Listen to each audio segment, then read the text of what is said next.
بسم اللہ الرحمن الرحیم نحمدہ و نصلی علی رسولہ الکریم اما بعد۔ دوستو عزیزو، یہ جو دنیا اور دنیا کے جو حالات اور ساری چیزیں ہیں صبح سے شام تک، یہ ہمارے لیے عبرت کے نمونے ہیں، عبرت کے لیے ہے۔ آدمی غور کرے تو عبرت ہوگی، معرفت خداوندی حاصل ہوگی، اللہ کی معرفت بڑھے گی، اللہ کی پہچان بڑھے گی۔ آدمی غور کرے، ایک ڈاکٹر ہے، ڈاکٹر کے پاس جاتا ہے، ہاسپٹل جاتا ہے، ڈاکٹر کے پاس جانے کے بعد وہ ڈاکٹر آپریشن کرتا ہے، کبھی سینے کو چیرتا ہے، اور کبھی اس کا ہاتھ کو پیٹ کو چیرتا ہے، کبھی ہاتھ کے جو ہے اس کو انگلیوں کو اس کو کرنے کے لیے اس کو نکالتا ہے، کوئی عضو کو، اس میں مختلف چیزیں کرتا ہے۔ لیکن اس سے کیا انسان کیا ہے، اس کا دل کتنا مطمئن رہتا ہے، انسان کا خوش بھی ہوتا ہے، اس کو محسن سمجھتا ہے، ڈاکٹر کو محسن سمجھتا ہے، خوش ہوتا ہے اور مطمئن رہتا ہے۔ تھوڑا پریشان رہتا ہے اپنی بیماری سے، پریشانی آپریشن سے، لیکن دل بڑا مطمئن رہتا ہے اس کا، کیا میں کر لوں گا تو ٹھیک ہو جاؤں گا، کوئی بات نہیں، بڑا دل اطمینان کا رہتا ہے۔ کبھی غور کیے، ہم لوگوں کو غور کرنا چاہیے کہ کیوں وہ مطمئن ہے۔ اس کو اگر غور کرے گا تب پتہ چلے گا کہ وہ اس سے معرفت ہے، ڈاکٹر کی معرفت اس انسان کو ہو گئی، وہ مریض کو ڈاکٹر کی معرفت ہو گئی، ڈاکٹر کو پہچان لیا، تو اس معرفت کی وجہ سے وہ مطمئن ہے کہ میں اس کا آپریشن دل بھی چیر دے، پیٹ بھی چیر دے، میرے لیے بھلائی ہے، میرے لیے عافیت ہے، مجھے اچھا ہی ہے۔ کبھی وہ نہیں ہوتا۔ یہ معرفت جو ہے، اگر وہی کوئی اجنبی آ کر ایک سوئی بھی چبھا دے، اس میں کتنی تکلیف ہوگی، کتنا بے چین ہوگا، دل کتنا بے قرار ہوتا، کتنا چلائے گا، برداشت کرے گا؟ ہرگز نہیں برداشت کرے گا۔ اجنبی ہے، جانتا نہیں ہے کون ہے، لیکن جس کی معرفت ہو گئی، وہ جو ہے چاقو لے کر سینہ بھی کاٹ دے، پیٹ بھی کاٹ دے، اطمینان سے پڑا رہا ہے۔ وہ بھی تو پہلے جو ہے ڈاکٹر جو ہے پہلے کیا کرتے ہیں، وہاں تک حصے کو جو ہے سن کرتے ہیں، کیونکہ اس کو پہلے آپریشن سے پہلے کرتا ہے، لیکن وہاں سب چیز برداشت ہے، چاقو بھی اٹھا لے برداشت ہے، معمولی سوئی بھی اجنبی سے برداشت نہیں، کیونکہ وہ اجنبی ہے۔ یہ معرفت ہے ڈاکٹر کی، ڈاکٹر ہونے کی معرفت اس کو پہلے ہو گئی۔ اسی طریقے سے جب بندے کو اللہ کی معرفت ہو جاتی ہے، اللہ کی معرفت جس بندے کو ہو گئی، وہ ہر چیز کو خوشی خوشی بہتا ہے، اور نعمتوں پر سوچ سوچ کر اس محسن کا شکر بجا لاتا ہے۔ جیسے ایک آدمی ڈاکٹر کو آپریشن کرنے کے بعد کبھی بھی اس کو دیکھتا ہے تو احسان اس کا اتنا سمجھتا ہے کہ زندگی بھر اس کے احسان سے ڈوبا رہتا ہے، کیونکہ اس کی معرفت ہوگی میرے لیے فائدہ پہنچایا۔ اب جب اللہ جو منعم ذات ہے، اس کے نعمتوں کو بندہ غور کر کے، تو اس سے جو ہے ایسی معرفت ہوگی، اور اس نعمتوں کو سوچے گا، اس کی معرفت ہوگی کہ ہمیشہ اس کا جو ہے شکر گزار بندہ بن جائے گا، نعمتوں کو سوچے۔ ویسے انسان کی طبیعت میں ہے کہ انسان کی کوئی مدد کر دے تو اس نعمت جس نے اس کی مدد کی ہے، اس مدد اور اس محسن کو کبھی نہیں بھولتا آدمی، ہمیشہ سوچتا ہے کہ میں اسے کسی طرح سے خوش کر دوں، نے میری مدد کی تھی اس نے مجھے، یہ زندگی میں یاد رکھتا ہے۔ لیکن ایک وہ ہے جو ایسا انسان کیسے ہے کہ وہ اللہ کی ذات جو ہر لمحہ ہر وقت نعمتوں کی بارش کر رہا ہے، اس محسن جس نے اتنے احسانات ہیں اس کے ہر لمحے، اسی کو بھول بیٹھا، اس کو پہچانا نہیں، اس محسن کو اگر پہچان لیتا، اللہ کی معرفت اگر ہو جاتی، تو پھر جو ہے وہ اللہ تعالیٰ کا بن جاتا، اس کے شکر بجا جاتا۔ یہ اصل میں کیا ہے کہ بندہ شکر گزار ہو جائے، اور اللہ کا وعدہ ہے جو بندہ شکر گزار ہوگا میں اس کی نعمتوں کو اور بڑھا کے دوں گا۔ اور پھر جو آگے بھی فرماتے، جب ناشکرہ ہوگا تو اس کو کیا ہوگا؟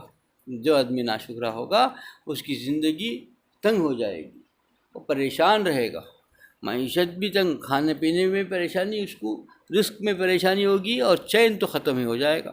کب کیا ہو جائے گا، کب کیا ہو جائے گا، مجھے اب کیا نقصان ہو جائے گا، یہی چین، دل سے چین ختم ہو گیا۔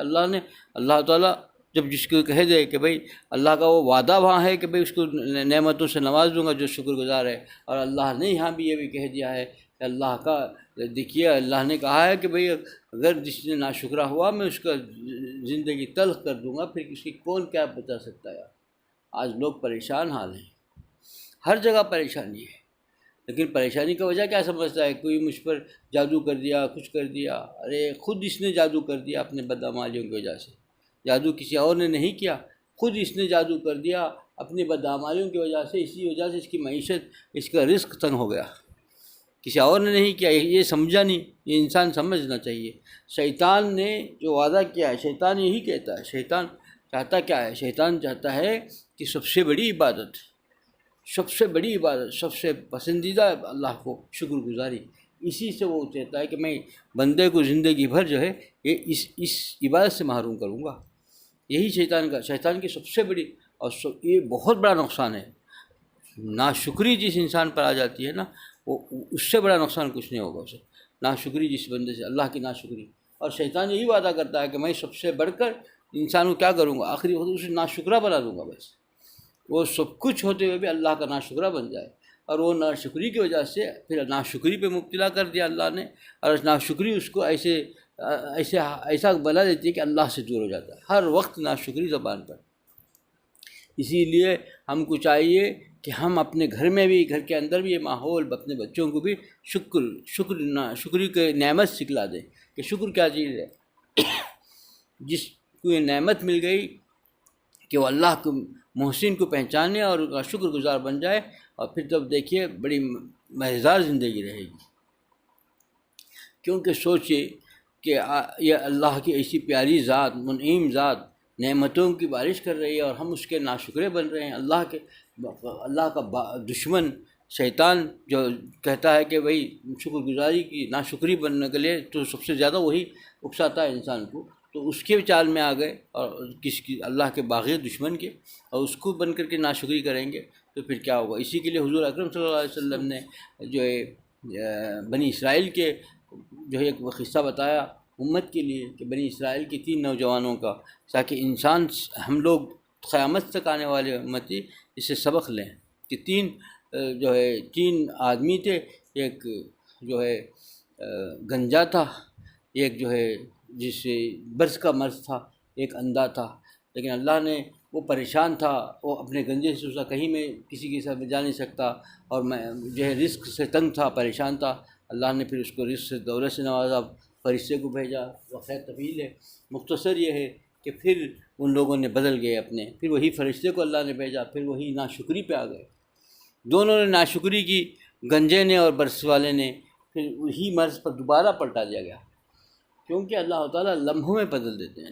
اس کی کوئی دیر ہی نہیں لگتی. لمحہ بھی زیادہ ہے کہیں گے تو، لمحہ بھی بہت زیادہ ہے بھائی، سیکنڈ بھی بہت زیادہ لگتا ہے. اللہ تعالیٰ کے ایک اشارے پر سب کچھ بدل جائے گا. لمحوں کے اندر، ایک سیکنڈ کے اندر انسان کی زندگی بدل جائے گی. اب ایسی ذات کا انسان جو ہے ناشکرہ بن کے کیسے جی سکتا ہے؟ اور پھر شکر گزار کسی نعمت کا اللہ نے جو وعدہ کیا ہے. سوچ کے دیکھیے کہ ہمارے پاس ایک نوکر ہے، ہم اس کی تنخواہ دے رہے ہیں، تنخواہ ہماری لے رہا ہے، لیکن وہ تنخواہ کھا کر، تنخواہ لے کر ہمارے خلاف کام کرے گا تو ہم کتنا غصہ آئے گا. اس نالائق کے بارے میں ہم کیا کہیں گے کہ ہماری تنخواہ پر ہے، بیچارہ بھوکا پیسہ مرے گا، کہ کہیں کام نہیں تھا، ہم نے اسے دیا، اور بھوکا پیسہ مرنے کے بجائے تنخواہ دی. وہ تنخواہ لے کر کے ہمارے خلاف سازش کرے، ہمارے خلاف کام کرے، ہم ہمارے خلاف میں اس کی بغاوت کرے، تو پھر ہمارا حال کیا ہوگا. تو اللہ تعالیٰ نے ہم کو جو نعمتیں دی ہیں، اس نعمتوں کو سوچو، کیسی کیسی نعمتیں دی ہیں، کیسے کیسے نعمتوں سے نوازا ہے. اگر ہم کو جو ہے مال نہیں دیا ہے، مال کم دیا ہے، لیکن ہمارے جسم کے اندر جو نعمتیں دی ہیں وہ کتنی قیمتی نعمتیں ہیں. ایک آنکھ کی نعمت اگر اٹھا لیں تو اس آنکھوں کے نعمت کے سامنے لاکھوں نہیں کروڑوں روپے بیکار ہیں، اس کوئی حقیقت ہی نہیں. ایک نعمت، ایک زبان کی نعمت لے لیں، اس کے سامنے لاکھوں نہیں کروڑوں روپے بھی اگر صرف کر دیں گے، پھر اگر چھین گئی تو پھر نہیں مل سکے گی. ایک سماعت کی نعمت سن لیجئے، کیسی نعمت ہے یہ. اگر انسان اپنے ایک جوارے کو کر دیکھے گا تو ایک نعمت بھی کروڑوں کی ہے. تو اتنی نعمتوں سے نوازا ہے خدا. تھوڑا پیسے روپے نہیں دیا تو کیا ہوا، تو اتنا نہیں دیا، تو اس نعمت کا کیا شکر ہم سے ہو رہا ہے. کیوں ہماری زندگی اتنی پریشان ہے، کیوں ہم پریشان زندگی گزارتے ہیں، بے چین ہیں؟ اسی ناشکری کی وجہ سے. دنیا میں سب سے زیادہ، دنیا میں ترقی یافتہ، ہر آدمی جانتا ہے، ترقی یافتہ ملک جاپان ہے. جاپان کی ایک ایک چیز، ایک ایک اس کی ایجادات اور اس کی ایک ایک چیز اتنی پائیدار سب کچھ، لیکن سب سے زیادہ جو ہے جو یہ ہوتے ہیں موت، جو یہ ہوتے ہیں اپنے یعنی خودکشی جاپان میں ہوتی ہے. 26,000 اگر سروے سے کہ 26,000 آدمی مرتے ہیں صرف خودکشی کر کے، موت سے بیزار، زندگی سے بیزار. سمجھ میں نہیں آتا کیوں؟ سب کچھ میسر ہے لیکن ان کے پاس نہیں ہے، تو ہی ناشکری اس چیزوں کو دیکھ کر کے کیا سمجھ میں نہیں آیا؟ اطمینان نہیں، قلب کا اطمینان نہیں، سکون نہیں ہے، قلب کا اطمینان نہیں ہے، تو پھر سب کچھ. اب اتنا ترقی یافتہ ملک دنیا کا، لیکن سب سے زیادہ بے چین ہے سو اسی ملک میں. دل اس کا بے چین رہتا ہے تو وہ مر رہا ہے، اس کے اندر یہی حالات لکھے ہیں. اور آدمی ایک ایک نعمت اگر سوچو، اللہ نے نعمت دی ہم کو آنکھ کو، یہ کروڑوں کی قیمت سے بھی زیادہ قیمت دی ہے، لیکن اسی کو اللہ کے جو ہے اللہ نے جس چیز سے روکا ہے اس پر استعمال کریں. کتنی بڑی بغاوت ہے. اور جو ہے نامحرم کو دیکھیں کتنی بڑی بغاوت ہے. یہی زبان اللہ نے ہم کو دی ہے، یہ اس میں کروڑوں جو اس کو اگر یہ محروم ہو جائے تو کیا ہوگا؟ کروڑوں کروڑ روپوں میں بھی نہیں مل سکتی ہے زبان، دوبارہ ہم کو نہیں مل سکتی. کوئی دنیا کی طاقت ہم کو دوبارہ ایک گویائی نہیں دے سکتی. لیکن اس زبان کو ہم جو ہے غیبت میں اور چغلی میں ایسی چیزوں میں استعمال کریں گے پھر کیا ہوگا بتاؤ؟ کہ اللہ کے بغاوت نہیں ہے؟ پھر اللہ کا کھا کر کے اللہ کی بغاوت، اللہ کی اس نعمت کو اللہ کی بغاوت میں استعمال کریں. اللہ نے مال دیا ہے ہم کو، مال ہم لے کر کے اللہ کا اس مال سے حرام لذتوں کو حاصل کرنے میں، یا پھر شادی بارات کے اندر حرام جو ہے چیزوں کے اندر اور اللہ کی نافرمانی میں خرچ کریں گے بے تحاشا، تو پھر کیا اللہ کے ساتھ یہ بغاوت نہیں ہے؟ پھر کیسے شکر مل سکتا ہے؟ یہی ناشکری ہم کو جو ہے ساری دنیا پریشان کیوں ہے؟ یہ ناشکری کی وجہ سے ہم بھی یہ ناشکرے ہو گئے. ہمارے اندر، ہمارے گھر کے اندر ہر بچے، چھوٹے بچے کو بھی آج ہم کو ضروری ہے کہ ماحول بنائیں کہ بچوں کو شکر گزار بن دے، شکر گزار زندگی گزارنے کا، اللہ کا شکر گزار بندہ بن جائے بچہ. اس کی تعلیم دینے کی، تربیت دینے کی ضرورت ہے. بچوں سے ابھی تعلیم و تربیت دیں گے کہ بچہ شکر گزار ہو خدا کا، اللہ کے نعمتوں کو گنائیں گے، اس کا شکر گزار بنائیں گے تو چین سے زندگی گزارے گا. جو نعمتیں اس کے پاس موجود ہیں اس کو پہلے دیکھیں کہ کیسی کیسی نعمتیں انسان کو دی گئی ہیں. ان نعمتوں کا شکر گزار ہم بھی بنیں، اور ہمارے گھر کے اندر بھی، گھر کے ہر فرد کو بھی وہ شکر گزار بندہ بنائیں گے، چین و سکون کی زندگی میں حاصل ہوگی. اللہ مجھے بھی اس میں عمل کی توفیق عطا فرمائے، آپ لوگوں میں اس عمل کی توفیق عطا فرمائے. وآخر دعوانا الحمد للہ رب العالمین.